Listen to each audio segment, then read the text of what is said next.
Good afternoon, everyone. I am John Martin Baclaan, and I will report concentration of sugar. So, preservation, the concentration of sugar in sugar preserved products must be 68% or more, which does not allow microorganisms to grow.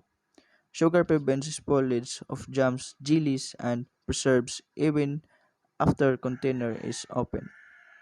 In the use of sugar, the water activity cannot be reduced below. So, concentration of sugar follows certain procedures in order to meet a desirable result in terms of preserving jams and jellies. So, example, concentration is very important to prevent spoilage while preserving jams and jellies. Dako kaayo, Charles and Ducks. Dako kaayo og role ang gikuptan sa sugar concentration when preserving jams and jellies. Kaya it prevents microorganisms to grow. Pero naay condition to be met para effective ang process. Kinahanglan kinahanglan ang concentration levels sa sugar must be greater or equal to 68%. With the presence of sugar at the right amount of concentration level, the water activity in jams and jellies kay dili mohupas, which is very important para dili ma-spoil ang gi-preserve. So, next. Making jams and jellies. General information on jams, jellies, and marmalades. Sweet spread Sweet spreads are a class of foods with many textures, flavor, and colors. They all consist of fruits preserved mostly by means of sugar, and they are thickened or jelly to some extent. Fruit jelly is a semi-solid mixture of fruit juice and sugar that is clear and firm enough to hold its shape. Other spreads are made from crushed or ground fruit. So jam jam also will hold its shape, but it is less firm than jelly. Jam is made from crushed or chopped fruits and sugar. Jams made from a mixture of fruits are usually called conserves, especially when they include citrus fruits, nuts, raisins, or coconut. Preserves are made of small, whole fruits or uniform size pieces of fruits in a clear, thick, slightly jellied syrup. Marmalades are soft fruit jellies with small pieces of fruit or citrus peel evenly suspended in a transparent jelly. Fruit butters Fruit butters are made from fruit pulp cooked with sugar until thickened to a spreadable consistency. So, jams and jellies are marmalades kay are both sweet. So, pero ang kalainan lang kay mas firm ang jelly compares to jam. Fruit jelly is made from the combination of fruit juice and sugar nga firm enough to hold both molecules altogether. Jam, on the other hand, also holds its shape but not as firm as fruit jelly. Unlike fruit jelly, ang jam kay gihimo by combining chopped fruits and sugar. Naay duha klase nga jam. Ang first ana kay conserves. Conserves are jams made by the mixture of fruits in uh, in shell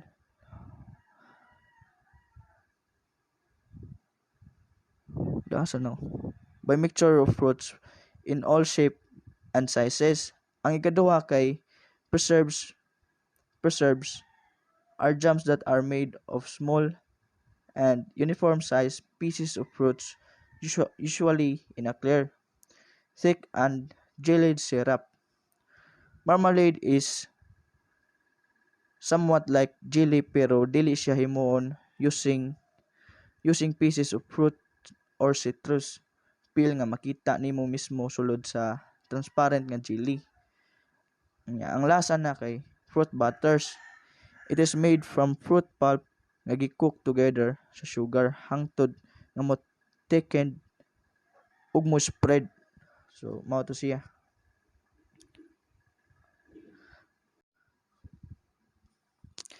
Ingredients. For proper texture, jelly fruit products require the correct combination of fruit, pectin, acid, and sugar. The fruit give, gives each spread its unique flavor and color. It also supplies the water to dissolve the rest of the necessary ingredients and furnishes some all some or of all of the pectin and acid good quality. Flavorful fruits make the best jelly products. Pectins are substances in fruits that form a gel if they are in the right combination with acid and sugar. All fruits contain some pectin. Apples, crab apples, gooseberries, and some plums and grapes usually contain enough natural pectin to form a gel. Other fruits such as strawberry, cherries, and blueberries contain little pectin and must be combined with other fruits high in pectin or with commercial pectin products to obtain gels. Because fully ripened fruit has less pectin, one fourth of the fruit used in making jellies without added pectin should be underripe. So combination of fruit, pectin acid, and sugar is the main ingredient of, of fruit jelly. Its unique flavor will blend and complement each other with the help of pectin acid and water. Pectins di are substances fruit nga mura siyag gel due, due to due to the right combination of acid and sugar. So, okay na.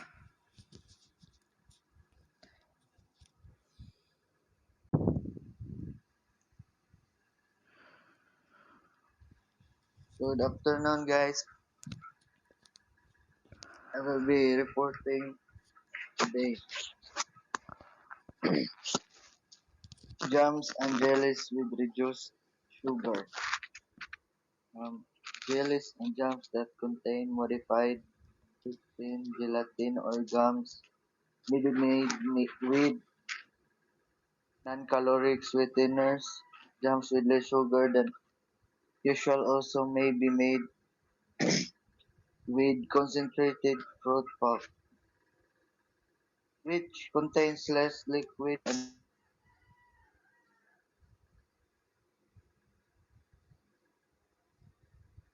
running for recipes.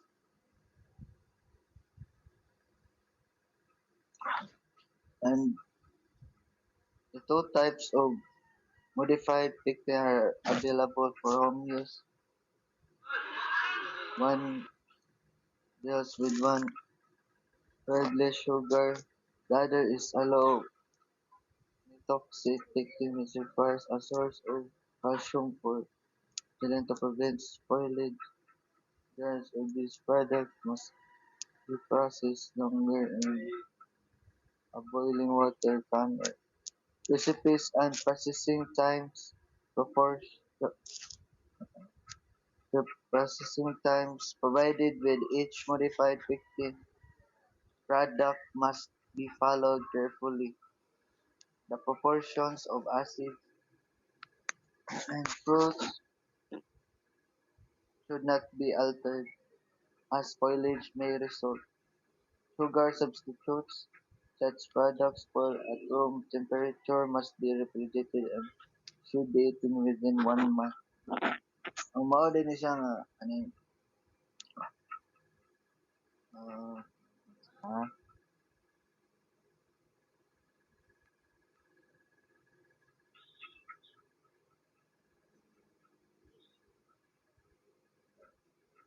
guys.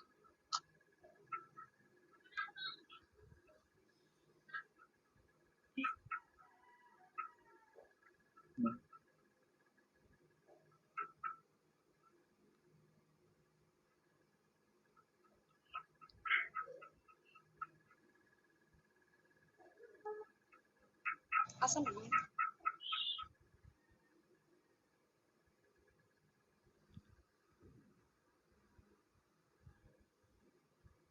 Sige, sige. Katong 4-5 man ako, ano?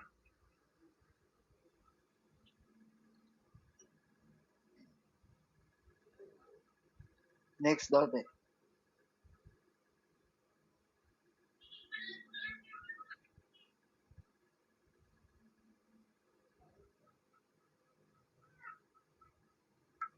Even preventing spoilage. Even though sugar helps preserve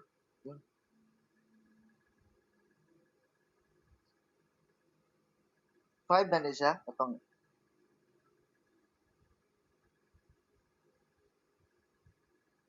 preventing spoilage. Even though sugar helps preserve most control on this process of surface of these products, research now indicates that the mold which usually spread the surface of jellies may not be as harmless as it seems. Mycotoxins are known to cause cancer in animals. Their effects on humans are still being researched.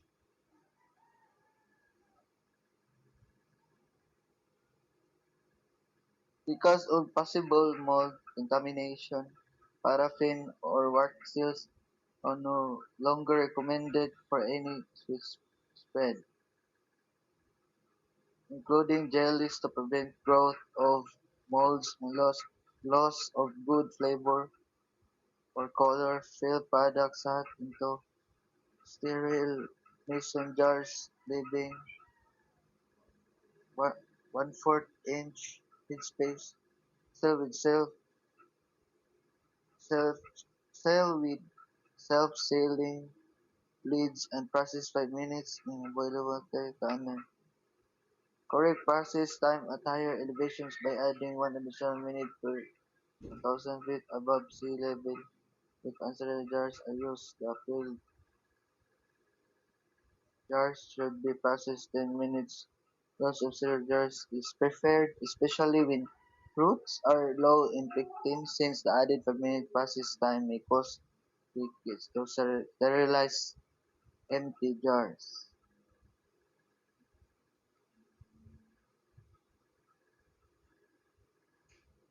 Mao dinhi siya nga kanang dapat buhaton is sakto jud siya sakto gid siya sa kanang i-process jud siya ba.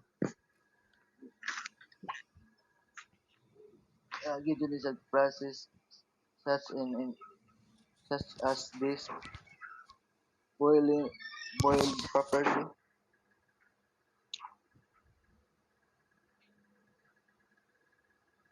and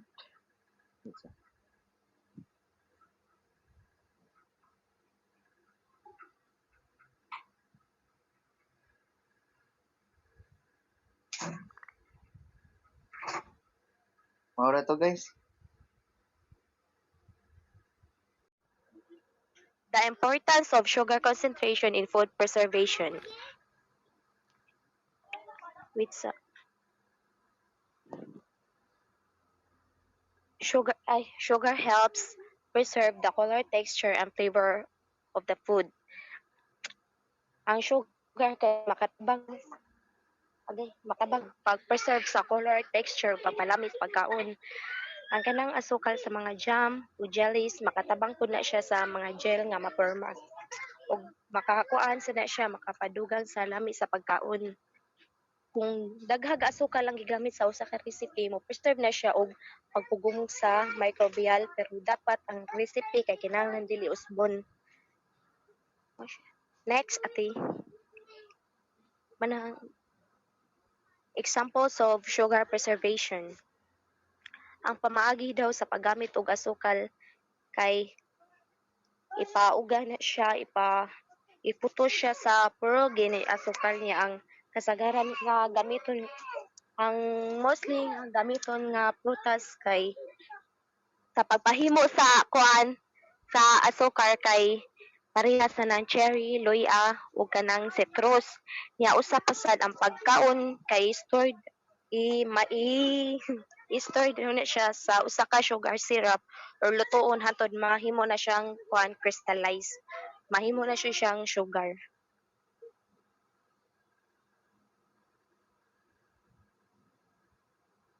Mo na to siya. Oh, everyone. My name is MM Stavilla. I will continue the report. My topic is about method of sugar preservation. So, naay upat ka buok. Canning, freezing, and pickling, and jam and jellies. So, canning is a fruit can be safely canned without sugar for the diabetic or reduced calorie, reduced carbohydrate meal planning. So added sugar does not act as a preservative in canned fruit. So however, fruit can without added sugar can be somewhat softer than a similar product packaged in sugar syrup. So flavor change and loss of color may also occur, occur in fruit preserved without added sugar. So the fruit still contains natural sugar that must be considered in the reduced carbohydrate meal. So kaning-kaning kaana siya kanang is a method of kuan is a method of thermal food preservation in which food product and its container are commercially sterilized, so rendering the contents shape kanang stable for long period of time. So there are two types of kaning conventional o kaning conventional kaning and aseptic. Dayon kuan example aning kaning kay kana ganun sardinas. Dayon second is freezing. So fruit can be frozen without added sugar because sugar is not used as a plan to use frozen fruit within 1 year or best quality. Serve fruit before it is completely pagbasa.